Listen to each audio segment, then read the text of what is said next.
안녕하세요. 저는 30대 여자입니다. 제가 진짜 너무 속 터지고 화가 나는 일이 있어서 이렇게 사연을 다 올리게 되었습니다. 여러분들도 제 이야기를 듣고 같이 화내고 저를 응원해 주셨으면 좋겠습니다. 제가 들려드릴 이야기는 몇 년 전에 파도처럼 제게 한꺼번에 일어난 일이에요. 글을 쓰려고 다시 지난 날들을 회상하는데도 손이 떨릴 정도로 화가 치밀어 오릅니다. 그럼 지금부터 제 이야기를 시작해 보겠습니다. 저는 결혼을 해서 동갑내기 남편과 둘이 서울에서 살고 있었습니다. 저희의 연애 이야기를 해봤자 남들과 다를 거 없이 2년 정도 만났고 서로 hun기가 차서 결혼을 하게 되었죠.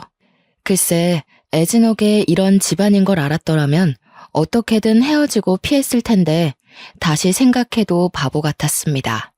그때는 서로를 너무나도 끔찍하게 아끼고 사랑해서 어떤 고난이 닥쳐도 이겨낼 수 있을 거라고 생각했습니다.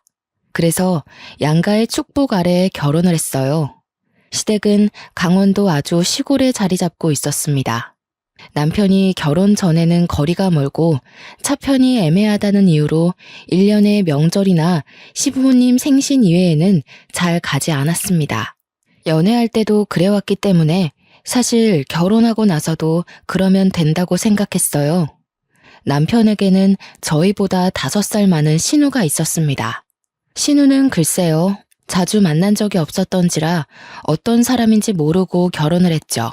저희가 결혼할 땐 이미 시집을 가 있었고 명절이고 생신이고 그저 시댁의 얼굴만 비추고 사라진다고 들었던 터라 잘 알지 못했습니다. 제가 결혼한 지 얼마 안 돼서 한창 깨를 볶던 신혼 시절이었죠. 그래봐야 맞벌이였던지라 남들이 생각하는 신혼부부만큼 깨를 볶지도 못했던 것 같습니다. 저랑 남편은 대출을 끼고 서울에 있는 아파트를 분양받았습니다. 신혼인데 집부터 사는 게 서로 좀 부담이기는 했으나 워낙 지역이 좋고 재개발의 여지도 있어서 투자 겸 해서 사게 되었습니다. 참 내 집이 생기니 그렇게 기쁠 수가 없더라고요. 갚아야 할 대출금이 막막했지만 사랑하는 남편도 있고 맞벌이 부부의 장점이 월급이 2번 나온다는 거 아니겠어요? 이렇게 살다 보면 언젠간 정말 오롯이 우리 집이 되어 있겠지. 몇 명을 낳을까 하면서 계획도 세우고 했어요. 저희 친정어머니께서 부동산을 오래 하셨거든요. 그래서 그 집은 무조건 오른다 사더라 하시길래 믿고 산 것도 있습니다. 부동산을 하시는 어머니 덕에 추천으로 사두었던 땅도 조금 있었습니다. 이 땅은 결혼 전에 투자 목적으로 사둔 땅이었는데 남편은 그 존재를 모르고 있었어요. 아직 팔기에는 애매한 땅이라서 적금 들었다 생각하고 냅두는 땅이었거든요. 아무튼 저희 둘 다 직장이 서울이니 당연히 서울로 터를 잡았던 것 뿐인데 시댁에서는 난리가 났습니다. 저도 솔직히 아직까지도 이해가 가질 않아요.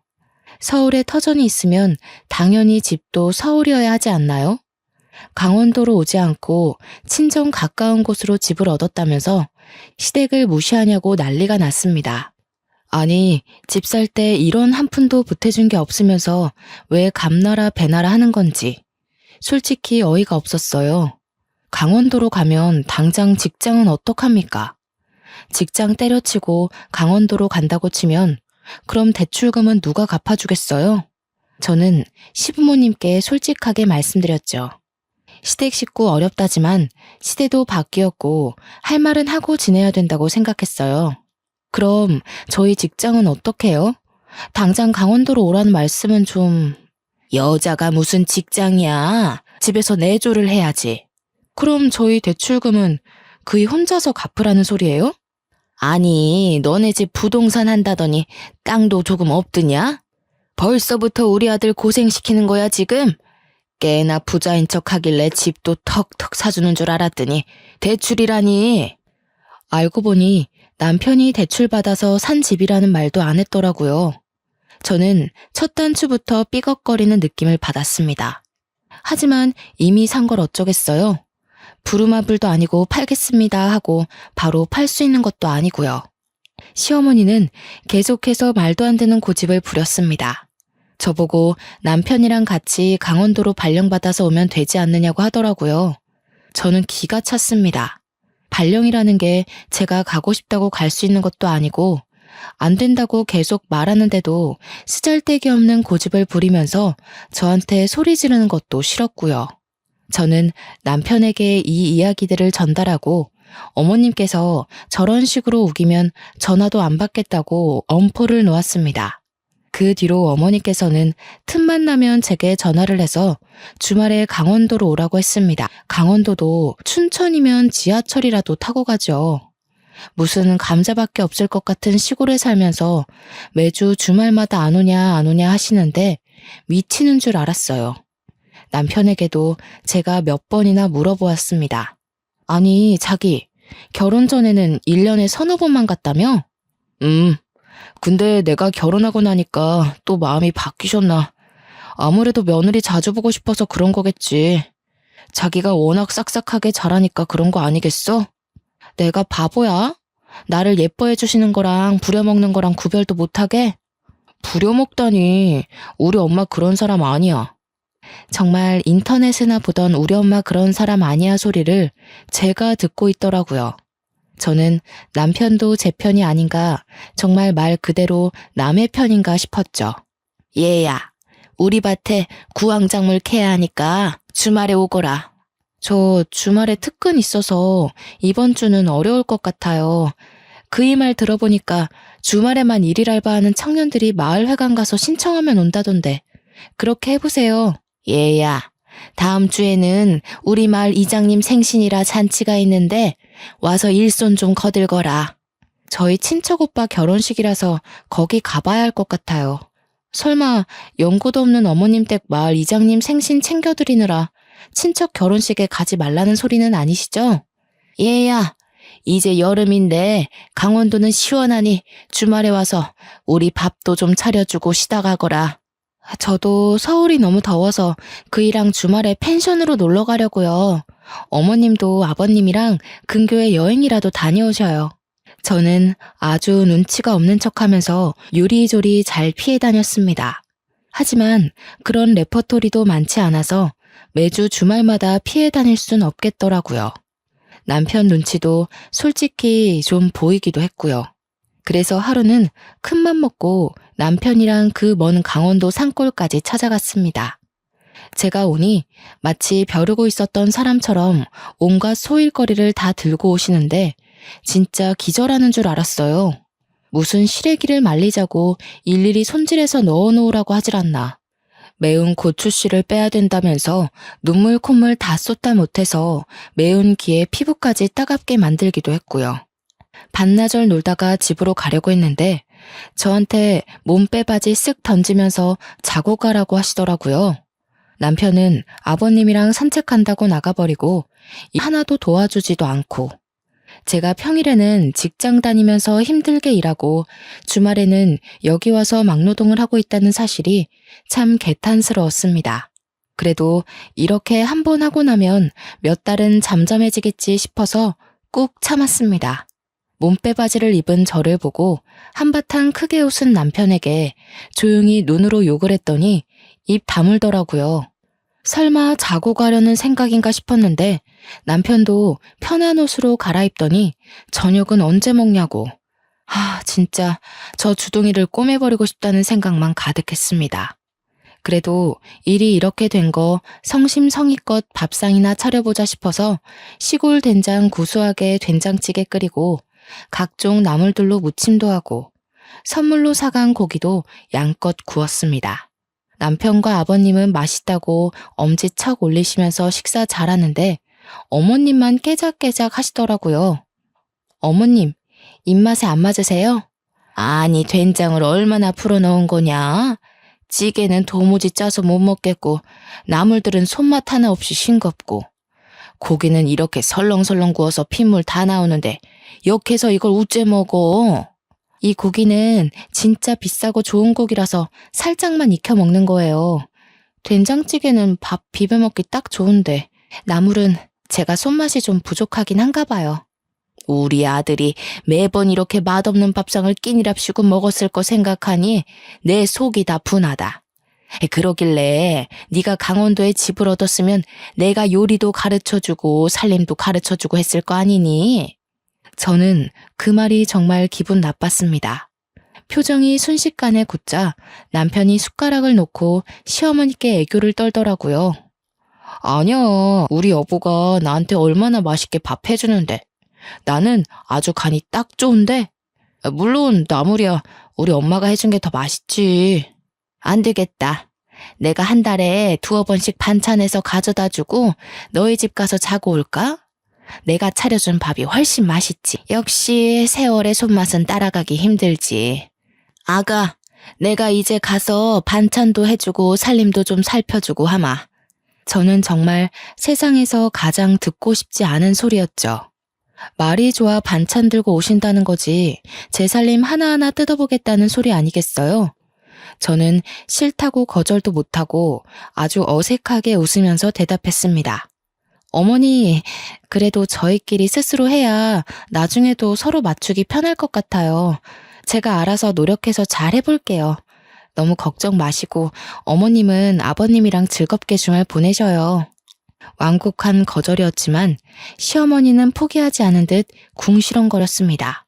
남편도 이때다 싶어서 주말에 우리 데이트도 해야 되고 하면서 어물쩍 넘겼죠. 참 눈치 없는 남편이었지만 이때만큼은 칭찬해주고 싶었습니다. 그렇게 어영부영 주말이 지나가고 서울로 다시 돌아와 저는 남편에게 앞으로 시댁 안 간다고 자꾸 이런 식이면 명절에도 안 가겠다고 해버렸어요. 저희 친정 부모님은 사위 어색하고 불편할까 전화도 잘 안 하시는 분들인데 먼저 찾아가 본 적도 전화 드린 적도 없으면서 저만 일방적으로 효도해야 되는 게 어이가 없잖아요. 남편도 제가 성질내면 무섭다는 걸 알아서인지 더 이상 요구하지 않더라고요. 그렇게 어머님의 오라고 말하는 전화도 무시하고 일만 열심히 하며 살다가 명절 시즌이 다가왔습니다. 허리에 붙일 파스까지 단단하게 챙기고 강원도로 내려갔어요. 반나절 허리도 못 펴고 제사상에 올릴 반찬에 전에 과일 깎고 방앗간까지 다 다녀오고 나니 밤이더라고요. 제사상 차려서 절하는데 집으로 누가 쾅쾅거리면서 들어오는 거 아니겠어요? 저는 조상님이 살아 돌아오신 줄 알고 까무러칠 뻔했습니다. 근데 그건 시누이였어요. 뭐야, 제사 지내는 중이었어? 배고팠는데 잘 됐다. 절 다 했으면 나 이거 먹어도 되지? 멍 때리고 있는 가족들을 보면서 인사도 없이 먹겠다 하고는 제사상에 올린 음식들을 손으로 막 집어먹더라고요. 정신을 차린 시어머니께서 신우의 등짝을 한 대 때리셨죠. 하지만 신우는 왜 때리느냐고 콱 쏘아붙이더니 계속해서 제사상에 있는 음식들을 퍼먹었어요. 어느 정도 배가 불렀다며 배를 팡팡 때리면서 나왔어 하고 그제서야 인사를 하더라고요. 처음 봤을 때보다 살도 더 찐 건지 목이 사라지고 없더라고요. 더 시댁에 가지 않고 왜 친정에 먼저 왔니? 윤서방은? 윤서방 그 자식 말도 꺼내지 마. 내가 진짜 더럽고 치사해서는. 아니, 왜 윤서방이랑 싸웠어? 싸우긴 뭘 싸워. 이혼했어. 뭐라고? 아버지 귀 먹었어요. 이혼했어, 이혼. 도장 꽝 찍어서 내가 이제 명절에 갈 시댁이 없어요. 그러니까 친정 왔지. 나 짐도 다 싸들고 왔어. 아직 내 방 있지? 신우는 자기가 원래 쓰던 방으로 들어가더니 그 안에 있던 잡동사니들을 다 거실로 끌고 나왔어요. 아니, 왜 내 방에 매주를 띄워놔? 냄새. 나 이제 여기서 지낼 거니까 뭐라 하지 마요. 나 쫓아내면 어디 갈 데 없어. 아니, 왜 이혼했는데, 어? 아니, 잠깐, 아예 서류까지 다 정리된 거야? 그런 거 아니고 홧김에 이혼하자고 한 거면 가서 빌어. 그러자 신우가 서류 하나를 들이밀더라고요. 등본이랑 가족관계 증명서였어요. 거기에는 남편이 빠져 있었습니다. 내가 이런 걸로 왜 거짓말을 쳐? 이혼했어. 저는 명절에 일어난 아주 빅사건이다 싶었죠.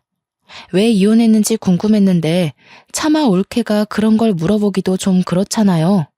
모양새 빠지게 할 순 없어서 궁금한 거 꾹 참고 기다렸더니 멍하니 있던 남편이 물어보더라고요. 아니 누나, 왜 이혼했는데? 말해서 뭐 어디다 써? 바람이지. 내가 진짜 그 더럽고 치사한 새끼를. 아무래도 신운의 전 남편이 바람을 펴서 이혼한 것 같았습니다. 흥미진진하게 듣고 있던 제게 아주 벼락 같은 일이 벌어졌어요. 예, 네가 강원도에서 뭐 해먹고 살겠니? 여기는 직장도 없고 뭐 알바할 자리도 없다. 너 그러지 말고 기훈이 따라서 서울 가. 기훈이는 제 남편이었습니다. 저는 흥미롭게 이야기를 듣고 있다가 벌떡 자리에서 일어났습니다. 신우를 지금 우리 집에 데려가라는 소리인가요? 라는 말이 목구멍 끝까지 나왔지만 꾹 삼켰어요. 일단 이성을 찾는 게 먼저라고 생각해서 심호흡을 한 채 남편을 바라보았죠. 기훈이 너도 누나 내칠 생각하지 말어. 네 누나 그래도 시집 가기 전에는 이것저것 많이 했던 거 알지? 서울 가면 여기보다야 훨씬 살기 좋으니까 일단 기반 잡을 때까지만이라도 너네 집에서 있게 해라. 그래, 내 생각에도 이혼까지 해서 이제 혼자 먹고 살아야 하는데 그래도 기훈이네 집에 가 있으면 안심이라도 되지. 며느리가 또 알뜰살뜰 챙겨줄 텐데 말이야. 우리 딸 구박하지 말고 밥도 잘 챙겨주고 그래야 된다. 알았니, 아가? 저희 의견을 다들 안 들어보시고 정하시는 거예요? 왜? 옳게. 내가 가는 게 불편해? 나도 엄마 아빠 말 들어보니까 여기 산골에 박혀서 빈둥빈둥 하는 것보다야 서울 가는 게 낫겠다 싶은데. 나 나름 전문직이었어. 취직하기 어렵진 않을 거야. 서울엔 또 일자리도 많고 교통도 편하고 하니까 내일 집에 갈 때 나 좀 태워가. 다짜고짜 통보를 해대는 턱에 제가 방어하기는 쉽지 않았습니다. 남편에게 도움을 요청했지만 곰곰이 생각하던 남편이 꺼낸 말은 아주 반전이었습니다. 그래, 우리 방 하나 남으니까 거기에 일단 지내는 걸로 하자. 누나가 돈 좀 모으면 그때 원룸을 어떤지 해서 나가는 걸로 하면 되겠네. 오케이, 콜. 결국 다음날 날이 밝자마자 서울로 가자면서 차에 냅다 짐을 실어버리는데 제 이성은 가출해버렸습니다. 저는 남편의 옆구리를 꼬집었고 남편은 또 거기서 눈치 없이 악소리를 내더라고요. 꼬집어. 아니 내가 언제 꼬집었다고 그래? 시부모님께서 저를 빤히 보고 계셨기 때문에 일단 발뺌을 했죠. 신우는 제 눈치가 어떤지 빤히 아는 것 같았음에도 불구하고 모른 척 차에 타더라고요. 갈 때 휴게소 들릴 거지? 나 호두과자랑 알감자 사 먹게. 저희는 그렇게 휴게소까지 알차게 들러서 서울에 왔습니다. 냅다 방 하나를 차지하더니 잘 테니까 밥 차리면 부르라고 하더라고요. 저는 제가 무슨 몸종이라도 된 줄 알았습니다. 우라통이 터지는 거 뭐 어쩌겠습니까? 머리채 잡고 싸울 것도 아니고 그것도 시댁 식구인데 내쫓을 수도 없어서 참았어요. 그래도 6개월 안에는 나가겠지 싶어서 지옥 같은 생활 조금만 버티자는 마음으로 참았죠. 명절이 끝나고 저도 직장인이니까 출근을 해야 하잖아요. 아침에 간단하게 토스트 해 먹고 출근해서 열심히 일하고 퇴근하고 집에 왔는데 집안이 개판인 겁니다.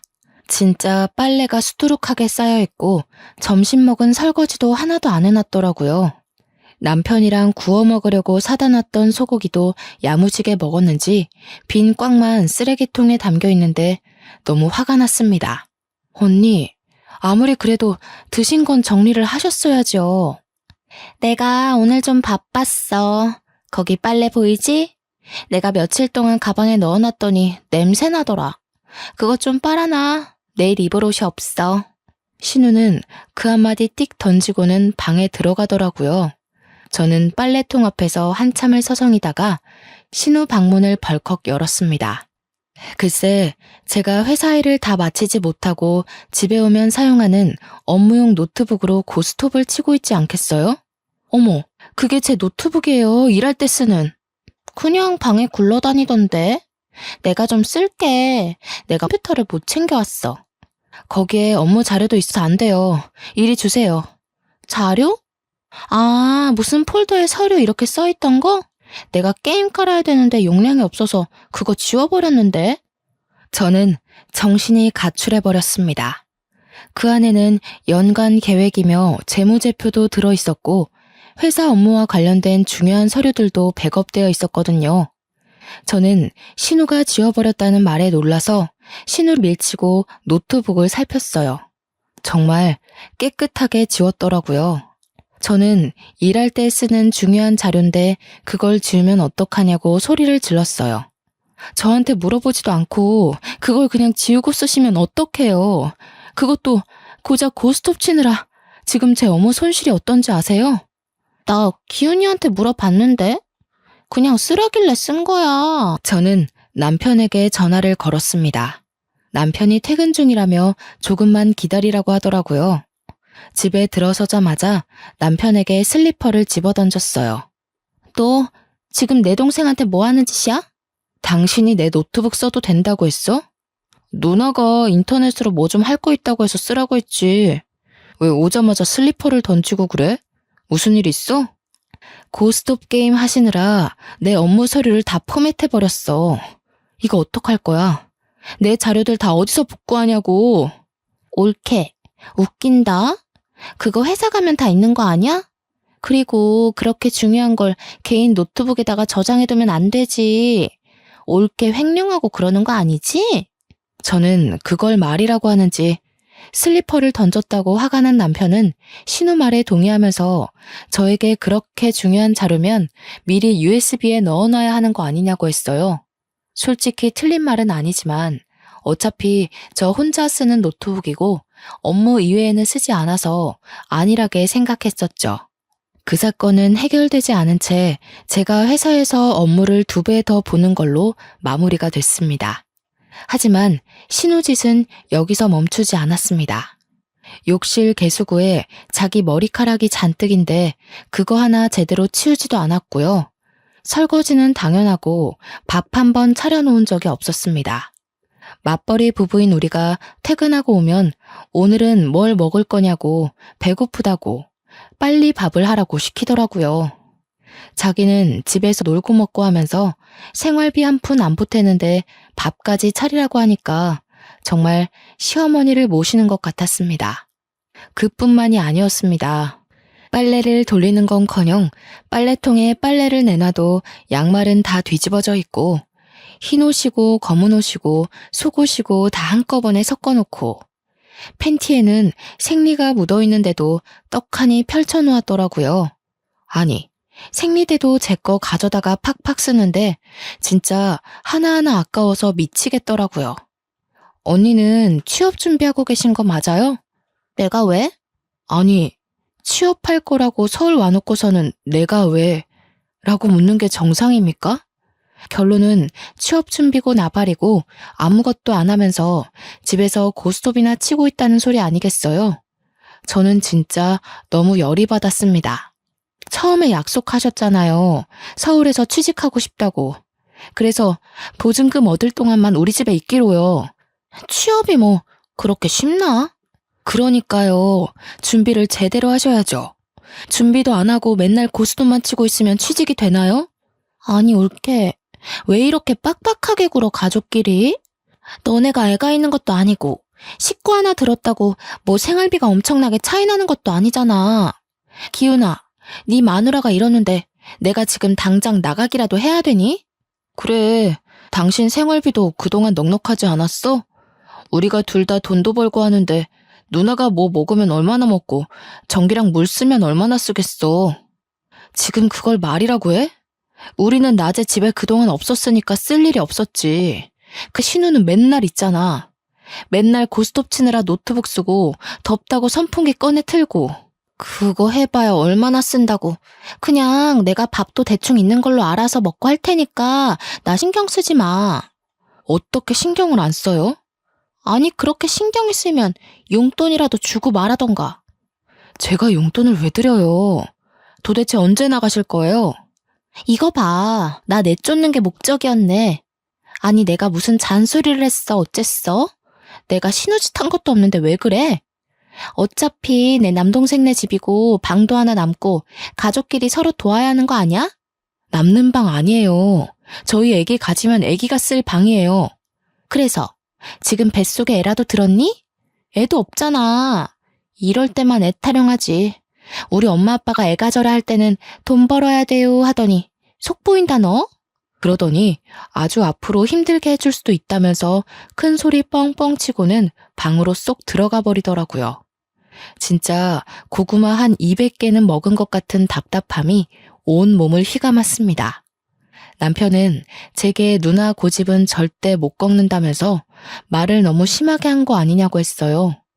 솔직히 말을 더 심하게 한 사람이 누군데 제 탓을 하나요? 이런 식으로 제 식구만 싸고 돌면 이혼해. 저는 아주 초강수를 두었습니다. 시골 분들이셔서 아들내미 이혼한다고 하면 뒷목은 잡으실 것 같은데 남편은 어떻게 나오나 궁금했습니다. 솔직히 저런 신우랑 계속 같이 살아야 한다고 하면 이혼밖에 답이 없긴 했고요. 남편은 콧방귀를 끼면서 마음대로 하던가 하더라고요. 솔직히 그냥 해본 말인 줄 아는 거겠죠. 무서울 게 없었습니다. 그래서 신우방을 열고 잠깐 나와서 다시 이야기하자고 했어요. 신우는 고스톱 치는데 방해를 한다면서 투덜거리고 다시 나왔어요. 뭐 하셨어요? 이제는 그런 걸로 코투리 잡으려고? 내 탓 아냐? 남편이 어린 여자랑 바람이 났고 나한테 들켰고 그래서 이혼했어. 그럼 위자료 받으셨을 거 아니에요? 상간녀 소송도 당연히 하셨을 거고요. 그러자 신우가 갑자기 꿀먹은 벙어리가 됐어요.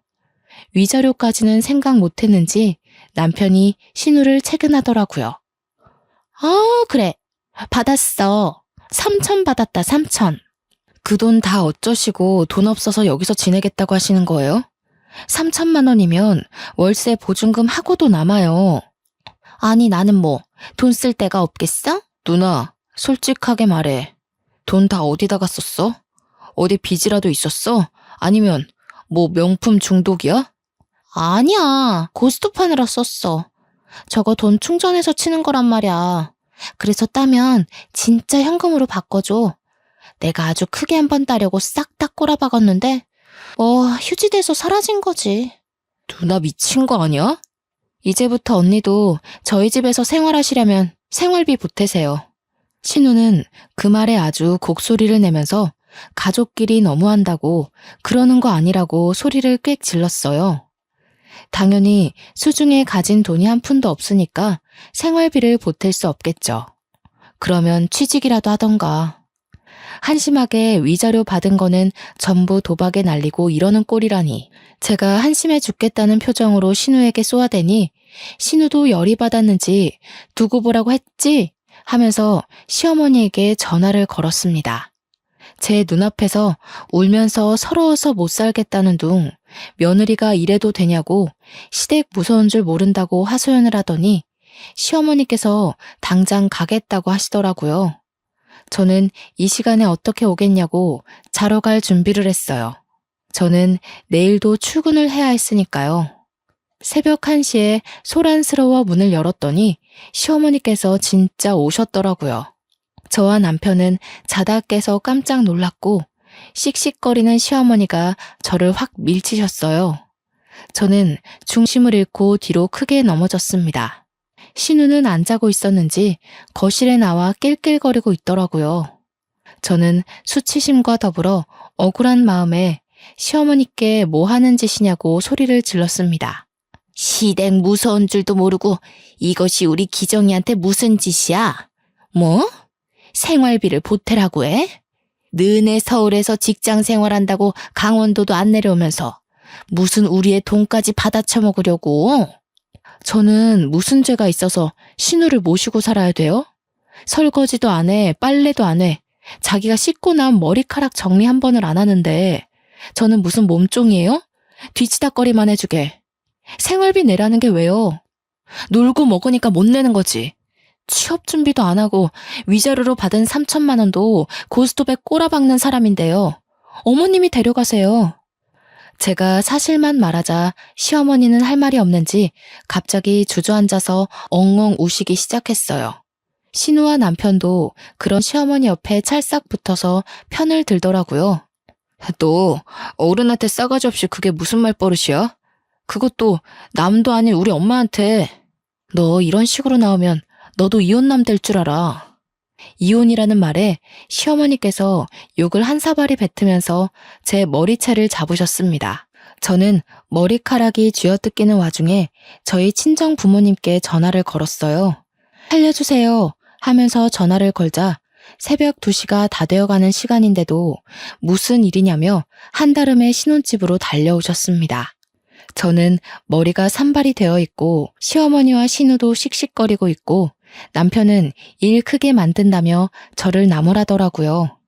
저희 부모님은 그 꼴을 보고 너무 열이 받았는지 저한테 싹 다 이야기하라고 했고 저는 시어머니의 시집살이부터 시작해서 신우가 우리 집에 온 것까지 빠짐없이 일러 바쳤습니다. 이런 망할 집구석을 봤나. 당장 이혼해. 누구 마음대로 이혼을 합니까? 누가 뭘 잘못했는데? 지금 우리의 머리털 다 뜯어놓고도 그런 소리가 나옵니까? 경찰 안 부른 것만으로도 감사한 줄 아십시오. 참나.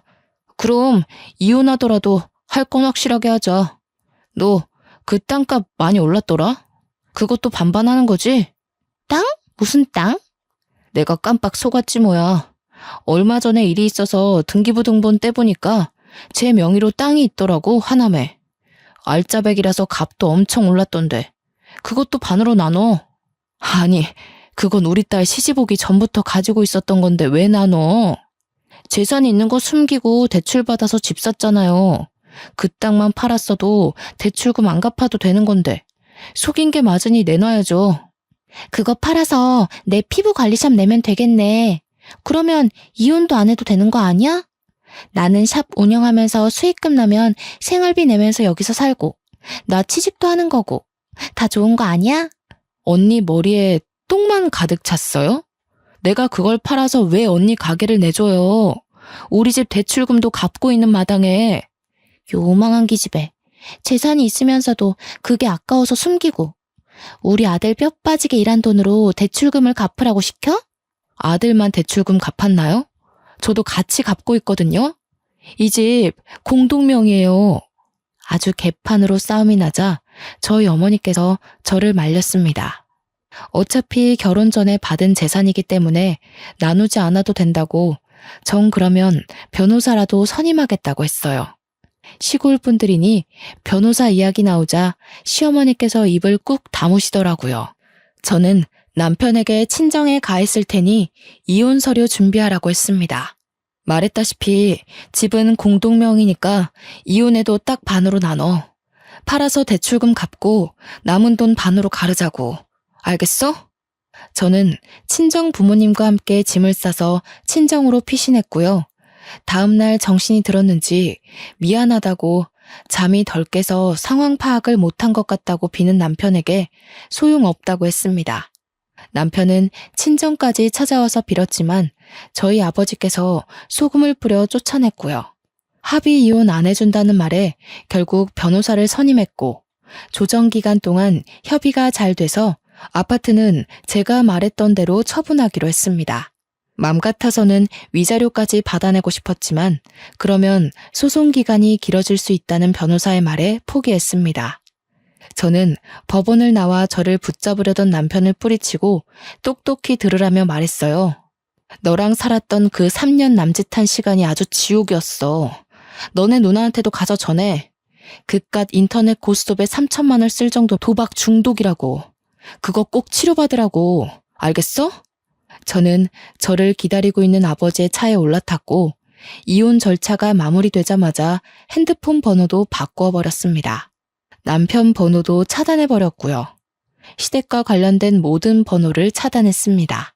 솔직히 회사까지 찾아오진 않을까 한동안 겁먹고 조용히 지냈는데 그런 몰상식한 짓까지는 하지 않더라고요. 저는 친정에 돌아와 직장 생활을 열심히 하면서 전 남편에 대한 기억을 지우려고 애썼습니다. 그래도 연애하는 기간 동안 신혼생활 하는 동안 참 좋았었는데 역시 고부간의 갈등은 이겨낼 수 없는 게 정답이더라고요. 아예 소식을 끊고 지내다가 우연히 제가 지역 맘카페 공고에 참여를 하게 되어서 오랜만에 카페 글들을 보고 있었습니다. 근데 그곳에서 아주 낯이 익은 이름을 발견했습니다.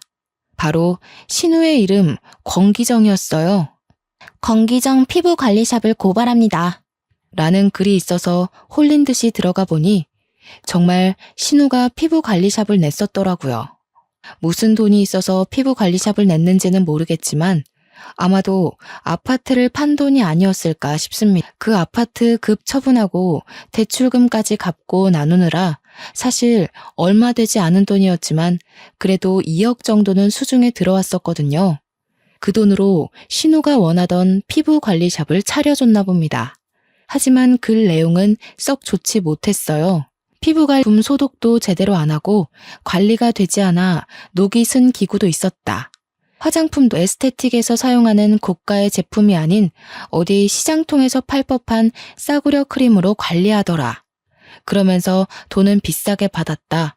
관리를 하러 가서 오히려 피부염에 걸렸고 결국 보건소에 신고까지 해서 지금은 영업 정지 상태다. 라는 글이었습니다. 영업 정지를 한 달 처분받았기 때문에 한 달 뒤에 다시 오픈하면 그 가게는 절대 가지 말라고 써 있더라고요. 지역 맘카페가 얼마나 활성화되어 있는지 아시죠? 그 밑에 댓글들이 수십 개가 달렸는데 가관이었습니다. 저도 그 샵 다니고 나서 피부에 트러블이 엄청 생겼어요. 거기 피부관리샵 사장이 싸가지 없는 걸로 엄청 유명해요. 거기 피부관리샵에서 피부 완전 망가지고 저 그래서 소송하려는데 참여하실 분? 소송 관련 댓글에는 밑으로 쭈루룩 같이 참여하고 싶다고 소송 걸자고 난리도 아니더라고요. 말해 뭐 하겠어요. 결국 샵이 망했다고 하더라고요. 그것도 그 샵을 차리느라 돈도 날리고 빚만 잔뜩 얻어서요. 저는 인과응보라고 생각하고 아주 속이 시원했습니다. 한 일주일쯤 지났나? 저희 회사 앞에 전 남편이 절 기다리고 있더라고요. 몇 개월 만에 보는 전 남편은 아주 바싹 말라서 거지 같은 꼴을 하고 저를 보고는 황급히 달려오더라고요. 아버지께 호출을 해야 하나 고민하고 있었는데 바싹 마른 꼴이 또 불쌍하게 느껴져서 이야기만 잠깐 하자는 말에 근처 커피숍을 갔어요. 내가 아주 생각을 잘못한 것 같아. 너와 함께 살았던 아파트도 날리고 모든 걸 다 처분하고 보니 너의 소중함이 느껴지더라. 우리 다시 합치면 안 되겠니? 있을 때 잘했어야지. 이제 와서 무슨 소용이야? 죽어도 너랑 합칠 마음 없고 너 도와줄 마음도 없어. 너 지금 신우가 피부관리샵 했다가 망해서 돈도 잃고 빚만 생겨서 이러는 거 아니야? 제가 한 말에 아주 전곡이라도 찔렸는지 뜨끔하더라고요. 너 그걸 어떻게 알아? 혹시 지역 맘카페며 보건소며 신고한 게 너야? 이건 또 무슨 애먼 사람 잡는 소리야. 나도 며칠 전에 맘카페에서 글 본 거야. 내가 너나가 샵을 차렸는지 망해버렸는지 사실 알게 뭐니? 너 정말 지독하다. 그래도 우리가 같이 살았던 정이 있고 한때는 가족이었는데 어떻게 말을 그렇게 할 수 있어? 너 하는 꼬라지 보니까 딱 봐도 내 하남 땅 팔아서 도와달라고 찾아온 건가 본데 절대로 너 도와줄 맘 없고 너랑 이렇게 얼굴 보고 있는 것도 거북해. 다신 나 안 찾아왔으면 좋겠어. 저는 그렇게 자리를 떼고 일어났습니다. 하지만 이 스토커 같은 가족들은 맘카페에서 제 핸드폰 번호를 찾았는지 저한테 연락을 계속 하더라고요. 내가 서울 산다고 욕심 안 낼 테니까 내 동생이랑 다시 재결합해. 다시는 도달라고 안 할 테니까 이번 한 번만 도와주렴. 너네 아파트 팔았던 돈 그거 가지고 있지? 우리 좀 빌려다오. 저는 2번 다신 연락하지 말라고 엄포를 놓고는 연락을 받지 않았습니다. 그러다가 또 전 남편이 저에게 연락을 했더라고요. 화가 나서 답장을 하려고 문자 메시지를 열었는데 전 시아버지의 부고 문자였습니다.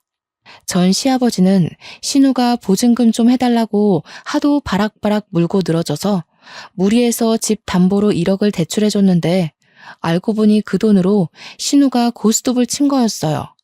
돈 다 날리고 찜질방 전전긍긍하면서 지내다가 못 버티고는 시댁으로 돌아갔는데 그 사실을 알게 된 시아버지가 혈압이 올라 그 자리에서 쓰러졌답니다. 평소에 심장 혈관 쪽에 문제가 있었던 터라 혈관이 떡하니 막혀버렸고 시골 동네라 응급시술을 할 수 있는 병원이 없었대요. 구급차를 타고 큰 병원으로 이송되는 과정에서 사망하게 되었다고 하더라고요. 저는 저에게 구구절절 설명해주면서 장례 날짜와 발인 날짜를 보내는 남편도 참 이해가 안 갔습니다. 신우 도박 좀 고치라고 했더니 결국 도박으로 이렇게 가족을 나락으로 보내버리네요. 저는 솔직히 시부에게도 좋은 감정이 전혀 없었기 때문에 그의 죽음이 슬프거나 비통하지도 않았습니다. 구구절절 사연을 보낸 것도 결국 부조금 많이 내라, 돈 좀 달라 이런 뜻 아니겠습니까? 그래서 문자에 적힌 계좌로 부조금이라고 딱 10,000원 송금했어요. 제가 10,000원 보낸 걸 봤는지 전 남편이 계속해서 저한테 전화를 걸고 문자로 너무한 거 아니냐고 전화 받으라고 난리쳤지만 깔끔하게 무시해줬습니다. 다음 날이 주말이라 맥주 한 캔 딱 마시고 속 시원하게 잠이 들었죠. 얼마나 꿀같이 잠을 잤는지 꿈도 안 꾸고 잤습니다. 솔직히 시부가 저주하러 꿈에 나타날까봐 무서웠거든요. 다음 날 날이 밝자마자 현관이 소란스러워 나가니 어머니께서 씩씩거리시더라고요. 손에 바가지 하나 들고서요. 무슨 일이냐 여쭈어 보니 전 시어머니께서 찾아오셨다더라고요. 어떻게 있는 사람이 더하냐면서 부조금 10,000원 낼 수가 있느냐고 돈 내놓으라고 뻔뻔하게 굴었다고 하더라고요. 그 말에 열이 받은 어머니께서 무려 바가지에 변기물을 담아 확 쏟아부었다고 하더라고요. 변기물을 확 부어버리고는 자식 잘못 키운 죄는 부모가 받는 거라고, 내가 한 번만 더 찾아오면 경찰에 신고한다고 아주 엄포를 놨다 하시고는 걸레로 현관을 청소하시더군요. 그 뒤로 정말 뭐가 무서운 건지 저한테 연락 한 통 없었습니다. 후에 들리는 소문에는 신우의 망나니 짓이 소문이 나서 남편이 이혼당한 거라고 회사의 얼굴을 들고 다닐 수 없을 정도라네요. 간간히 지역 맘카페에도 아직 오르락 내리락 하는 것 같고요. 저는 이혼이라는 인생의 오점이 남았을지언정 지금은 너무나도 행복하게 살고 있습니다. 제 이야기 어떠셨나요? 확실히 너무나도 열받는 이야기죠? 화나는 일은 여기다 다 풀어버리시고 우리 행복한 일만 생각하도록 해요. 이야기를 들어주셔서 감사합니다.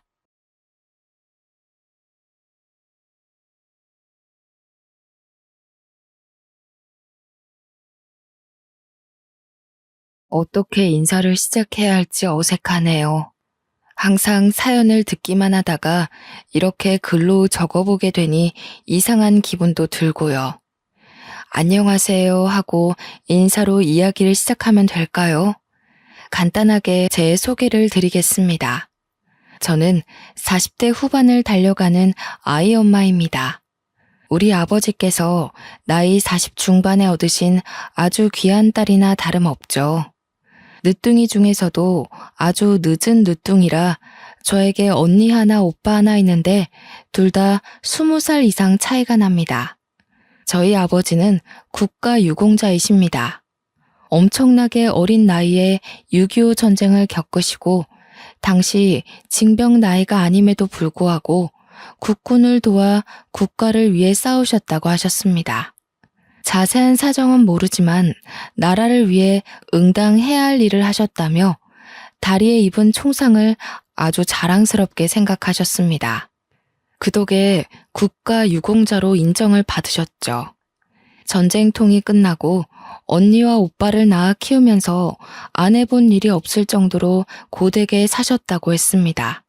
살림살이가 좋아지고 여유라는 것이 생겼을 때 덜컥 제가 들어섰는데 얼마나 복덩이 같았는지 어머니 몸에 무리가 갈 걸 아시면서도 저를 꼭 낳자고 하셨다네요.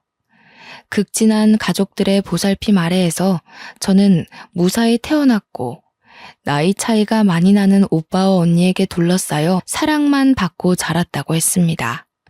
아무튼 제가 나이를 먹어 시집을 갈 나이가 되었을 때 아버지께서는 저에게 국가유공자에게 지급되는 영구임대주택을 넘겨주셨습니다. 자식들까지 50년은 살 수 있는 제도가 있었기 때문에 적은 보증금으로 널따란 집에 살 수 있게 되었습니다. 그때 이미 오빠와 언니는 노후 준비를 시작하는 단계였기 때문에 막내딸인 저에게 임대주택을 해주시는 부분에 있어서 전혀 거부감이 없었습니다. 오히려 우리 막내가 집 걱정 없이 편안하게 살 수 있어 다행이라고 좋아하셨어요. 그렇게 제 결혼이 몇 년 지나지 않아 행복하게만 살아달라는 아버지의 유언을 끝으로 아버지는 제 곁을 떠나셨습니다. 어머니께서도 몇 개월 지나지 않아 저를 떠나셨죠. 우리 오빠와 언니들은 나이가 들면 당연한 수순이라 하셨지만 제 나이 고작 30대에 두 부모님을 여의니 가슴이 아팠습니다. 제가 서론이 조금 길었죠.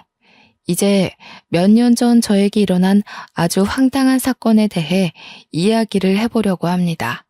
제가 결혼을 빠르게 한 편은 아닙니다. 30대 중반에서야 남편이랑 연인 사이로 발전하게 되었거든요. 남편과는 동네에서 어릴 적부터 꽤 오랜 시간 알고 지낸 사이였습니다. 결혼 전부터 우리 부모님, 오빠와 언니 모두 제 남편의 존재를 알고 있을 만큼 친한 사이이기도 했고요. 오빠 동생 사이로 한평생을 알고 지내다가 어느 날 서로의 존재가 생각보다 깊다는 것을 깨닫고 연인이 되었습니다. 나이가 있으니 양가에서는 더 볼 것도 없다고 하루라도 빨리 결혼하기를 원했고 저희 아버지의 노안이 깊어지실 때라 저도 서둘렀습니다.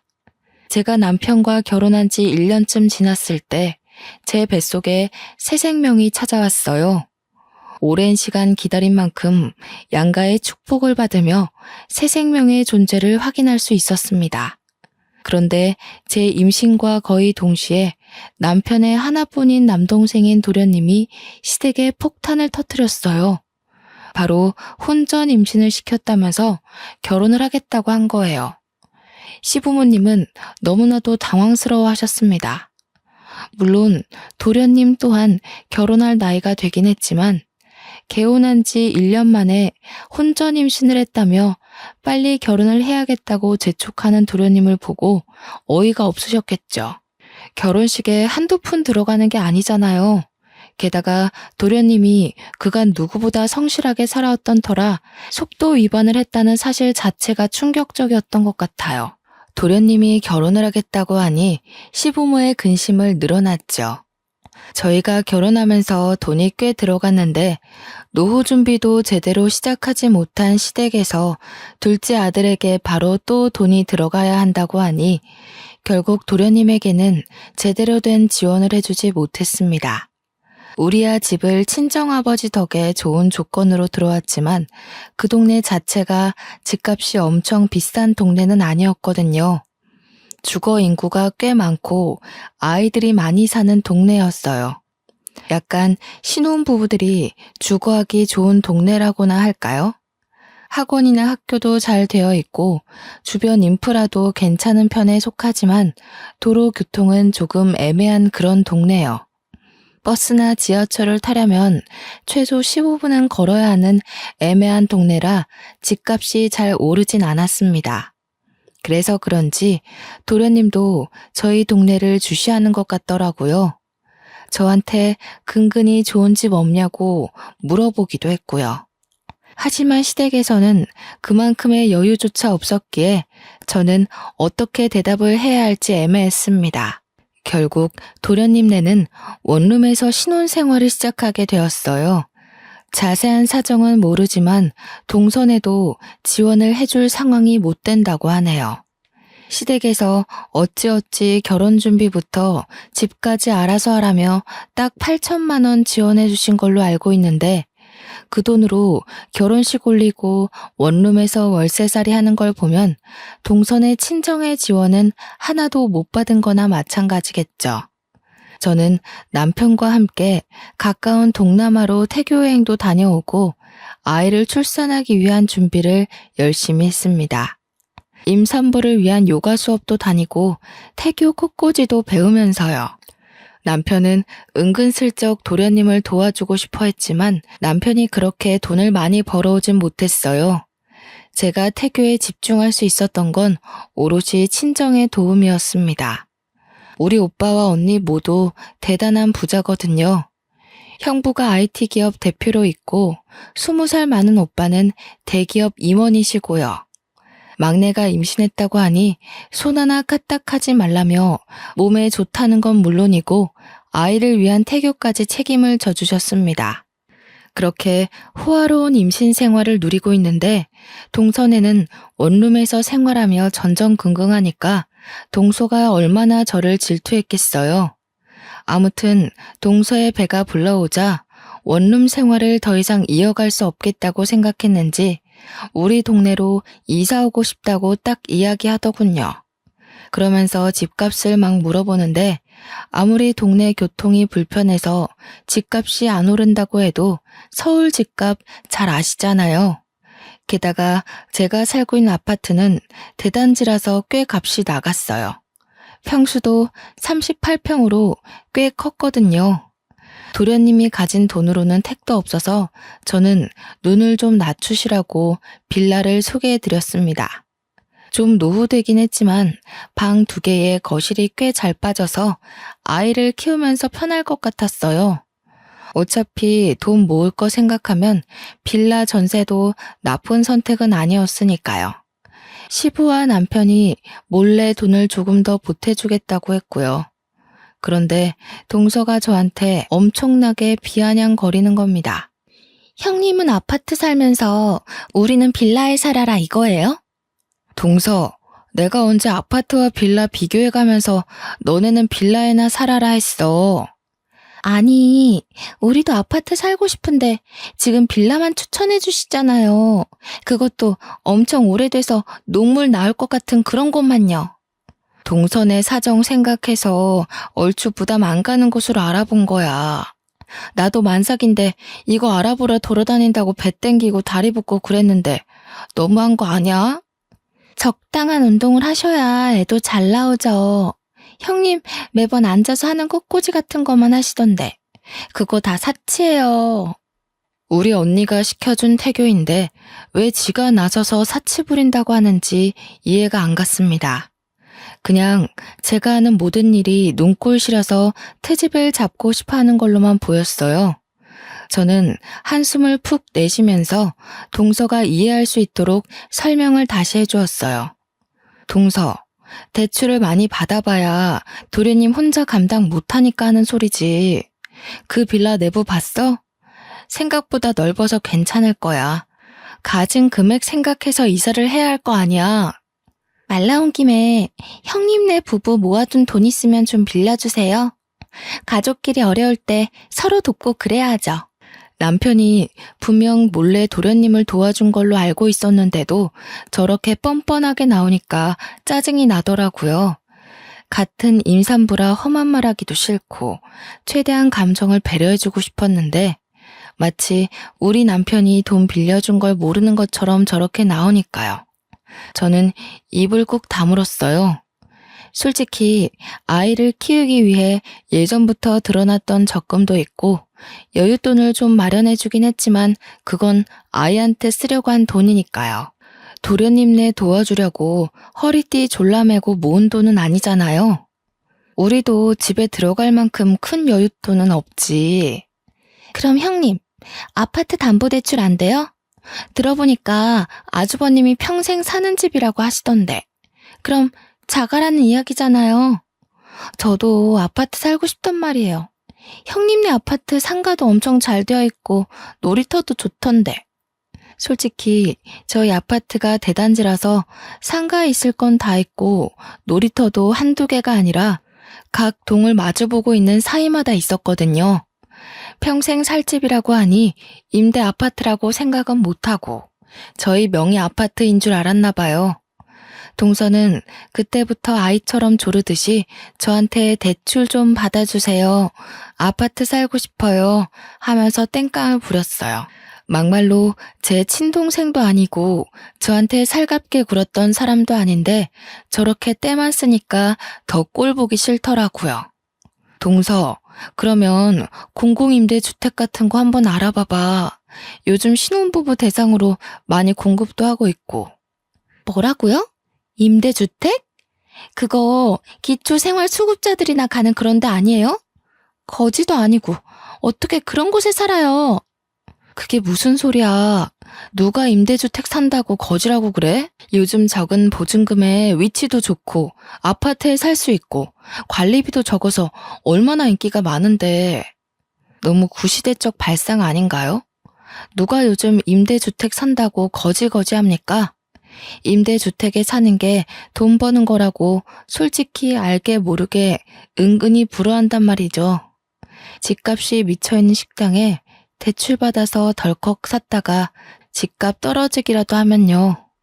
현실적으로 임대 아파트만큼 괜찮은 주거지도 없다고 생각합니다. 아무튼 동서는 저한테 대출 좀 알아봐 달라고 신신당부를 하고는 자리를 떴습니다. 당연히 저는 대출까지 받아가면서 도련님네를 도와줄 마음이 전혀 없었고요.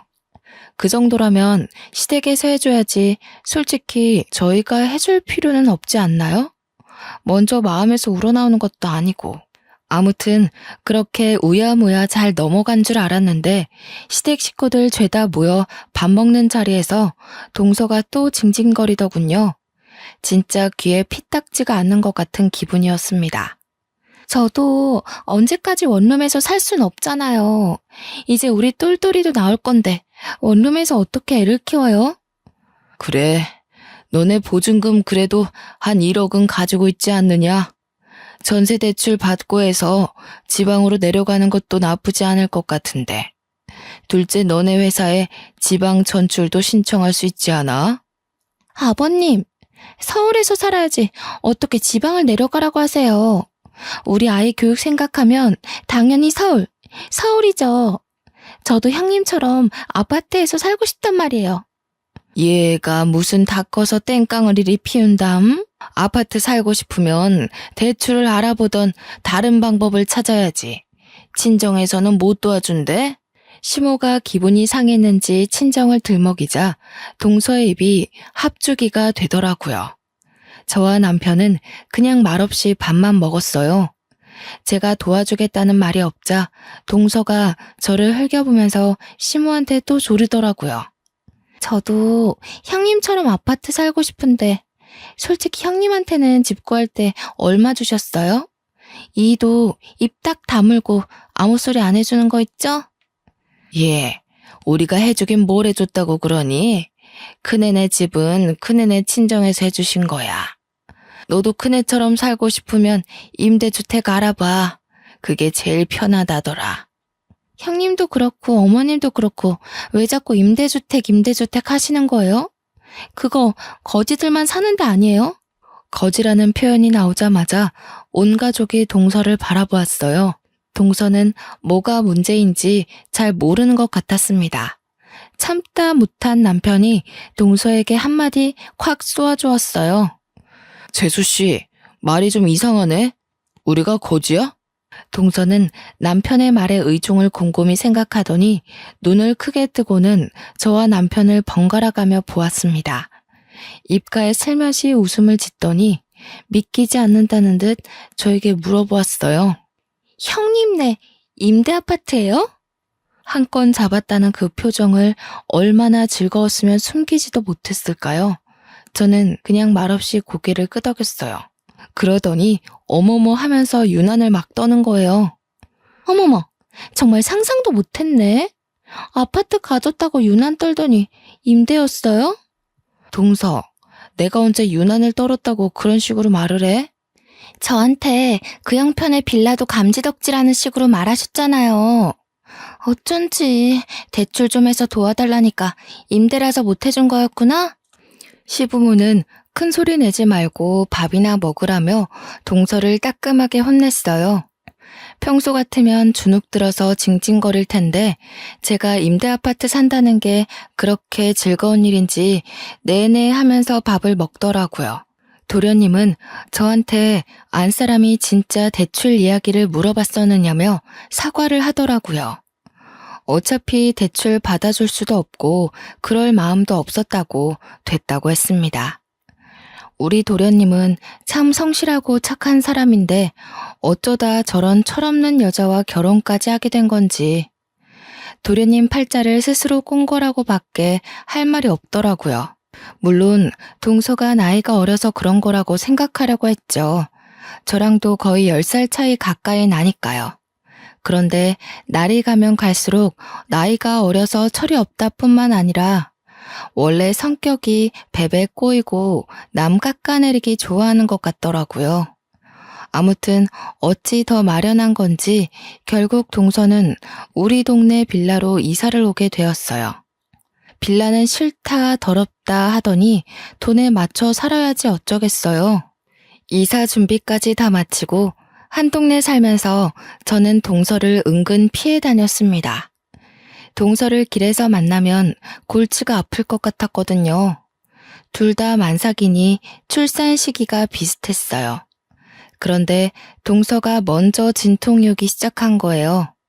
저는 시댁 식구들과 함께 병원에 가서 태어난 조카를 보게 되었죠. 똘똘이라고 하더니 정말 똘똘하게 생긴 조카가 누워있더라고요. 우렁차게 우는 것까지 너무너무 귀여웠어요. 조카 선물이라고 베네저고리에 작지만 돈봉투까지 넣어서 동서에게 선물을 했죠. 동서가 조리원을 가고 저도 딱 일주일 후에 아이를 낳았습니다. 건강한 딸이었어요. 시댁 식구들은 전부 아들 하나 딸 하나 태어나서 너무 행복하다고 하셨고요. 저희 언니와 오빠는 아이 낳느라 고생했다며 강남에 정말 유명한 산후조리원으로 보내주셨습니다. 동서는 동네에서 좀 큰 산후조리원에서 조리를 했거든요. 그런데 제가 강남에 있는 산후조리원에 간 그것조차 질투가 나는지 조리원을 퇴소해서 아이와 함께 집에 돌아와서도 내내 비교를 해가며 궁시렁거렸습니다. 시댁에서 차별해서 조리원을 보내준 것도 아니고 저는 친정에서 해준 건데도 불구하고 그렇게 미운 소리만 하더군요. 거기다가 저는 조카 태어났다고 선물도 했는데 받아가 놓고 저한테는 아무것도 돌려주지 않더라고요. 형님은 좋겠네요. 연예인들이나 간다는 산후조리원에서 실컷 쉬셨으니까. 조리원이 다 똑같지 뭐. 동서도 잘 쉬었을 거 아니야. 방이 얼마나 좁던지 불편해 죽는 줄 알았다니까요. 계속해서 저를 만날 때마다 볼멘 소리를 하는데 저라고 그 만남이 즐겁겠어요? 피곤하기만 했어요.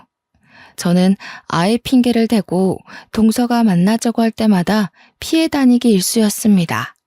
그렇게 수개월이 지나고 아이가 20개월이 되었을 무렵 임신하자마자 대기를 해놨던 어린이집에서 연락이 왔어요. 자리가 비었다고 입소할 거냐고 묻더라고요.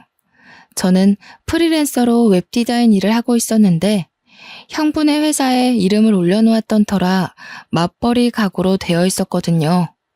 서울에서는 맞벌이여도 어린이집 입소가 하늘의 별따기라서 임신하자마자 대기도 올려두었던 덕분이었죠. 자리가 났다고 하니 아이의 사회성 기르는 데에 어린이집만큼 좋은 것도 없다고 해서 어린이집에 보내기로 했습니다. 시댁 식구들 모두 모여 식사를 하는 자리에서 남편이 운 좋게 자리가 나서 어린이집에 보내기로 했다고 하니 동서가 또 말을 던지더라고요. 와, 형님은 운도 좋으시네요. 우리는 아직 대기 순위가 20번대인데 임대 아파트 살면 어린이집도 빨리 들어갈 수 있어요? 일부러 임대 아파트를 강조하며 말을 하는데 그 주둥이를 확 때리고 싶었습니다. 동서는 전업주부거든요. 외벌이니까 당연히 순위가 꼴찌이죠. 집에서 충분히 애를 돌볼 수 있는 입장이니까요. 그걸 뻔히 알면서도 임대 아파트 들먹이면서 말하니까 너무나도 기분이 나빴습니다. 역시 임대 아파트 살면 맞벌이를 해야 하니까 나라에서도 이해를 해주는 건가? 맞아요, 형님. 원래 힘든 사람들한테 복지가 제대로 가야 한다던데 형님네가 딱 그건가 보다. 그러면서 웃어대는데 도대체 누가 누굴 거지 취급하는 건지 모르겠더라고요. 듣다 못한 시부가 동서한테 경거망동한 행동하지 말라고 경고를 주었어요. 그런데도 동서는 날이라도 잡은 건지 그동안 제가 동서를 피해 다닌 시간만큼 오늘 전부 쏟아부으려고 하는 건지 말을 이어가더라고요. 육아수당이나 아동수당도 혹시 임대 살면 더 줘요? 나도 임대 들어갈까? 아니, 임대 아파트는 뭐 저 들어갈게요 하면 들어갈 수 있는 줄 알더라고요. 동서네가 살고 있는 빌라 전세에 비하면 우리 집은 궁궐인데 말이죠. 시댁 모임 있을 때마다 저렇게 대놓고 까내리는 것도 불편했는데 남편은 꾹 참더라고요. 저한테 그냥 무시하라고 배알이 꼴려서 저러는 거라고 그러면서 한숨을 푹 내쉬었어요. 동서가 집에서도 돈도 안 벌어오고 놀고 먹고 지내면서도 살림에는 신경 하나도 안 쓰고 산다고 도련님 보고 투잡디라고 난리를 부린답니다. 언제까지 빌라에 살거나 아파트로 이사 가자고 때만 써대고 도련님이 신경쇠약에 걸릴 것 같다고 남편에게 신세한탄을 했대요. 그런 관계가 몇 년이 지속이 되니 도련님이라고 동서가 곱게 보이겠어요. 결국 뒤늦게 어린이집에 다니게 된 조카는 확실히 또래에 비해 사회성이 떨어지더라고요. 그렇게 또 몇 년이 지나고 유치원에 입학할 나이가 되었어요. 운 좋게 병설 유치원에 합격이 되어서 저는 따로 준비할 것 없이 병설 유치원을 보내기로 했죠. 서울에서 병설에 보내려면 3대가 덕을 쌓아야 한다는 말이 있던데 우리 아버지 덕인가 싶기도 했습니다. 남편과 저는 유치원 입학 날만 손꼽아 기다렸어요. 그런데 하늘도 무심하시지. 저를 못 잡아먹어서 안달난 동서는 유치원에 죄다 떨어진 거예요. 당장 어린이집을 보내자니 친구들은 죄다 유치원에 가고 자존심이 엄청 상했겠죠. 동서는 시댁에 가서 엄청나게 징징거리기 시작했습니다. 유치원에 못 보내면 어린이집을 보내야 하는데 수준 떨어지는 거 아니냐면서 영어 유치원을 보내야 할까요? 하고 은근슬쩍 돈 달라고 하더라고요. 그러면서 저에게는 임대 아파트라 그런지 유치원도 딱 병설로 붙는다고 나라에서 너무 편히 봐준다고 한숨만 나오더라고요. 남편에게 이야기하니까 노발대발하면서 도대체 임대 아파트 사는 걸로 왜 난리를 치는지 모르겠다고 했어요. 저라고 알겠나요? 그냥 쓰잘데기 없는 질투지요 뭐. 결국 시댁에서 일이 터지고 말았습니다. 동서가 어김없이 임대하면서 유치원 떨어진 거에 대해 속상함을 토로하고 있었어요.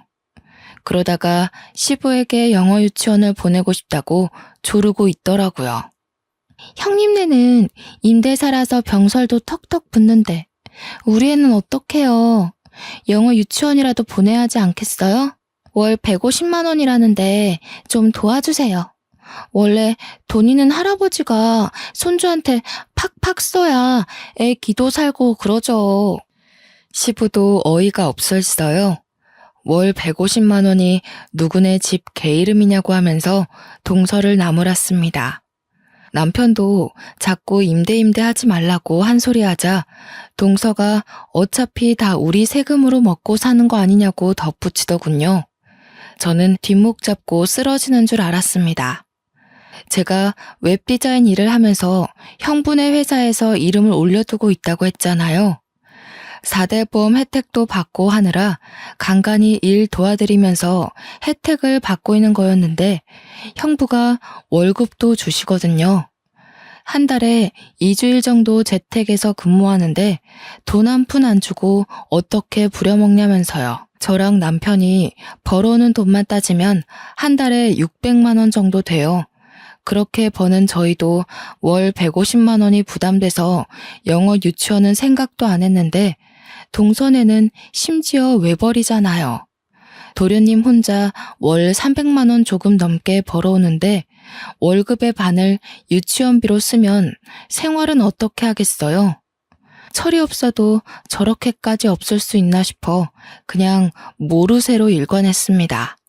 그렇게 또 뜸하게 지내며 저를 시기 질투하는 동서를 가뿐히 무시해주면서 지냈어요. 동네에서 자주 마주치긴 하지만 그냥 인사 정도만 하고 제가 일이 바쁘다며 몇 번 피하고 지냈죠. 그러다가 초등학교에 입학을 하게 되었는데 아무래도 같은 동네에 살다 보니 같은 초등학교에 조카가 배정을 받았더라고요. 그것도 입학식 때 마주쳐서야 알았지 뭐예요. 저는 딸아이에게 조카와 함께 초등학교에 다니게 되었으니 잘 지내보라고 했어요. 어른들끼리 사이가 안 좋다고 해도 사촌지간까지 친하게 지내지 말라고 하는 것도 우스워서요. 학교를 보낸 지 한 3개월이 지났을까 아이가 점점 표정을 잃어가는 것 같았어요. 뭘 물어봐도 대꾸도 없고 학교 생활은 어떠니 하고 물어봐도 말을 안 하고요. 걱정이 되어서 담임 선생님이랑 상담도 해봤는데 교실에서는 아주 바르게 생활한다고 했어요. 저는 그래서 별 대수롭지 않게 생각하고 넘어갔습니다. 그렇게 여름방학이 지나고 2학기가 시작되었어요. 딸아이는 학교 가는 걸 무척 싫어했는데 저도 어릴 때 학교 가는 걸 싫어했던 터라 누구나 다 똑같은 마음이라고 달래서 학교에 보냈습니다. 그날은 우리 집에 오빠와 언니가 놀러 오기로 한 날이었어요. 오빠는 퇴근하고 놀러 오기로 했고 언니는 막내가 집에서 대접한답시고 일이라도 할까봐 도와주겠다고 일찌감치 집으로 왔습니다. 언니가 우리 딸을 조금이라도 빨리 보고 싶다고 재촉하는 바람에 언니와 함께 학교 앞으로 하교하는 딸을 마중 갔어요. 그런데 교문을 나오는 딸이 엉엉 울고 있는 거예요. 저는 어디 다쳤나 싶어서 놀래서 딸에게 달려갔습니다. 무슨 일이냐고 소리치면서 달려갔는데 뒤에서 조카 녀석이 우리 딸한테 달려오더니 제 얼굴은 보지도 못했는지 코를 콱 막는 신용을 하더라고요. 어우 냄새, 거지 냄새. 이러면서 달려가는 거 아니겠어요? 옆에서 아이를 달래던 우리 언니도 놀래서 저놈은 누구니 하고 되묻고 저는 조카가 우리 딸에게 거지 냄새라는 말을 했다는 사실에 너무 큰 충격을 받았어요. 우리 애는 더 큰 소리로 엉엉 울었고요. 저는 일단 아이를 데리고 집으로 돌아와서 자세한 이야기를 듣기로 했어요. 딸아이는 한참을 울다가 조금 진정이 되었는지 그제서야 이야기를 하기 시작했습니다. 조카는 같은 반도 아니고 옆반인데 자꾸 쉬는 시간마다 자기한테 와서는 기생수라고 놀린다는 겁니다. 처음에는 기생수가 뭔지 몰라서 그게 뭐냐고 채근을 했어요. 기생수가 뭐냐면 기초생활수급자의 줄임말이야. 딸은 또 서러운지 눈물을 뚝뚝 흘려댔습니다. 우리 언니는 뒷목을 잡고 쓰러지는 신용을 했어요. 저도 너무 충격받아서 입을 떡 벌렸고요. 사촌이 자꾸 나한테 임대아파트에 산다면서 기생수라고 놀려. 그리고 거지 냄새 난다고 저리 가라고 막 밀치고. 저는 눈이 돌아가는 것 같았습니다. 도저히 화를 참을 수가 없어서 동서에게 전화를 걸었어요. 솔직히 초등학교 1학년 학생이 알아봐야 얼마나 알겠어요? 다 동서가 주입해놔서 그걸 놀림거리로 삼는 거 아니겠어요? 저는 분노해서 눈물이 쏟아질 것 같았어요. 한참 동안 통화 연결이 되지 않다가 동서가 전화를 딱 받더라고요. 여보세요 하는 동서의 목소리가 들리자마자 너무 화딱지가 나서 동서에게 마구마구 쏘아댔습니다. 동서, 조카가 우리 아이한테 거지 냄새 난다고 기생수라고 놀려댄다는데 동서가 바로 잡아야 하는 거 아니야? 어떻게 초등학교 1학년밖에 안 된 애가 그런 소리를 하고 다녀? 기생수요? 기생수가 뭐야? 아, 기초생활수급자? 형님, 그거 다 애들 장난이잖아요. 뭘 그렇게 예민하게 굴어요? 장난? 지금 말 다 했어? 솔직히 임대아파트 살면 다 그렇게 무시받는 거라니까요. 인식이 그렇잖아요, 인식이. 돈 없고 가난하고 못 먹고 사는 애들이 들어가는 집. 제가 뭐 틀린 말 했나요? 동서, 어떻게 엄마라는 사람이 그런 식으로 편을 가르고 말을 할 수가 있어. 애들은 장난으로 그러는 거겠죠. 저 바빠서 그럼 끊을게요. 동서는 끝까지 깔깔 웃어댔어요. 옆에서 통화를 듣던 언니가 콧김을 씩씩 뿜으면서 주먹을 쥐고 있었습니다. 우리 언니의 성격도 매우 불같거든요. 나이가 60대이지만 여전히 20살처럼 정정했어요. 그게 지금 그 맨날 임대 아파트로 노래 부른다는 동서지? 저는 언니를 향해 고개를 끄덕였습니다. 언니는 잠시 입을 다물고 곰곰이 생각하는 듯 하더니 집에 좀 다녀오겠다고 하더라고요. 저는 갑자기 집에 가는 길에 언니를 빤히 쳐다봤어요. 저에게 걱정하지 말고 있으라고 저녁에 오빠 올 때 다시 오겠다고 하면서 서둘러 나가더라고요. 친정 식구들이 모이기로 한 날이라서 그런지 남편도 일찍 퇴근을 했어요. 남편이 퇴근한 지 얼마 되지 않아 오빠도 도착했고 언니는 형부와 함께 왔습니다. 오빠가 그럴 줄 알았으면 자기도 와이프랑 같이 오는 건데 실수했다며 분위기를 올리려고 웃더라고요. 그런데 언니의 표정이 완전히 살벌했어요. 그리고 언니와 함께 온 형부의 표정도 엄청나게 비장했고요. 오빠만 이게 무슨 분위기인가 싶어서 어리둥절했습니다. 우리 형부 말했다시피 IT 전공해서 지금 국내에서 누구나 쓴다는 생활 어플을 개발한 사업가예요. 하는 것마다 손대는 것마다 대박이 나서 어플 대표 마스코트로 캐릭터 사업까지 확장한 어마어마한 사업가요. 언니도 그래서 돈 걱정 없이 서초동에서 제일 비싸다는 주상 복합 펜트하우스에 살고 있거든요. 그런 언니가 저한테 선포하듯 이야기를 했어요. 예, 내가 너네 형부랑 이야기 다 끝냈다. 너네 우리 집으로 이사 와라. 나랑 네 형부가 여기서 살 거니까. 언니가 큰 소리로 이야기하자 저와 남편 그리고 우리 오빠까지 모두 놀라고 말았습니다. 그 집이 얼마짜리 집인지 상상이나 되세요? 무려 80억이나 하는 집이거든요. 오빠는 언니에게 뭘 잘못 먹었냐고 되묻는데 언니가 오빠에게 조용히 하라면서 말을 하더라고요. 우리 막내가 그 또라이 같은 동서인지 뭔지한테 임대 아파트 산다고 무시받는 것도 열이 받거든? 근데 어떻게 우리 귀여운 조카한테 거지 냄새가 나니 기생순이 뭐니 하면서 상처를 줄 수 있어? 임대 아파트 산다고 기초생활수급자란다. 오빠는 처음 듣는 이야기여서 그런지 눈을 크게 뜨고 이게 다 사실이냐고 되물었어요. 저와 남편은 어안이 벙벙한 상태여서 맞다고 고개를 끄덕였죠. 그러니 우리 오빠도 열이 머리끝까지 받았는지 당장 그 잡것을 불러내라고 난리도 아니었습니다.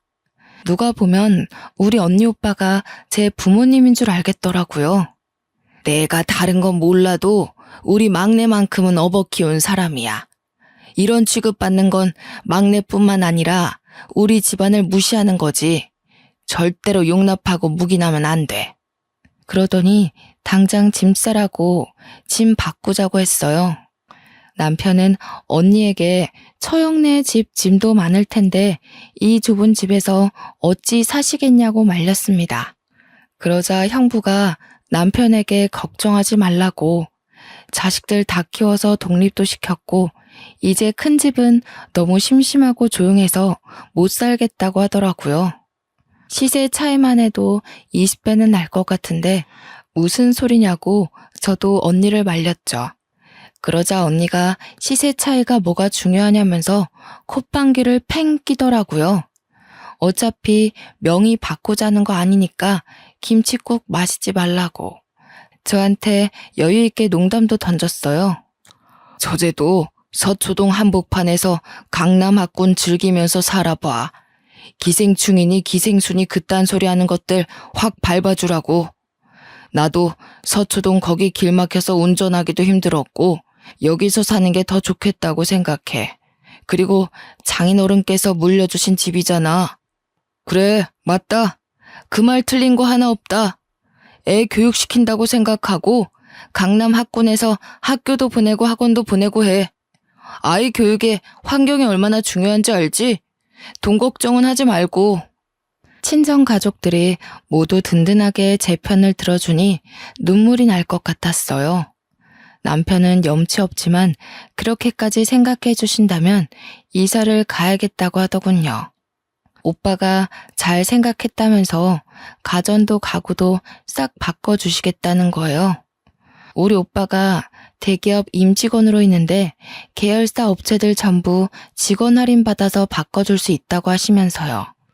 이 정도로 생각해 주는데 제가 언제까지고 자존심만 부리면서 됐다고 하기도 뭐하고, 그리고 무엇보다 동서에게 복수해주고 싶은 마음이 커서 알겠다고 했습니다. 그날 저녁 기쁜 마음으로 저녁 식사를 마치고 정말 일주일 만에 저와 언니는 집을 바꿨어요. 시댁에는 사정을 설명드렸는데 동선우에게는 일부러 말을 안 했습니다. 딸도 전학을 보냈어요. 정말 학구열이 장난 아닌 동네더라고요. 초등학교 1학년인데도 종합학원을 줄줄이 다니고 있었어요. 저도 이왕 이사 온 거 무리해서라도 공부를 시켜야겠다고 생각했는데 언니가 구세주처럼 나타났습니다. 언니랑 오래 알고 지낸 친구가 서초동에서 엄청나게 큰 종합학원을 운영하는 원장이라는 거예요. 완전 할인받아서 정규반도 등록하게 되었어요. 또 학원 입장 입김이 장난 아니잖아요. 미리 언지를 해놓은 탓인지 우리 딸이 그 대단지에 가장 좋은 펜트하우스 산다는 소문이 학원에서 학교로 소문이 쩍 퍼진 거예요. 동네 학부모들부터 시작해서 반 친구들까지 우리 딸에게 잘해주더라고요. 이래서 정말 돈이 무서운 거구나 싶었습니다. 우리 딸이 서서히 새 학교에 적응해 나갈 무렵 동서에게 연락이 왔어요. 드디어 올 게 왔구나 하는 생각이 들었죠. 동서는 요즘 조카가 아프냐, 왜 학교를 안 나오냐고 물어보았고, 저는 대답하지 않고 주말에 시댁 식구들과 함께하는 저녁 식사에 올 거냐고 물어봤습니다. 그랬더니 오겠다고 하길래 알겠다고 했어요.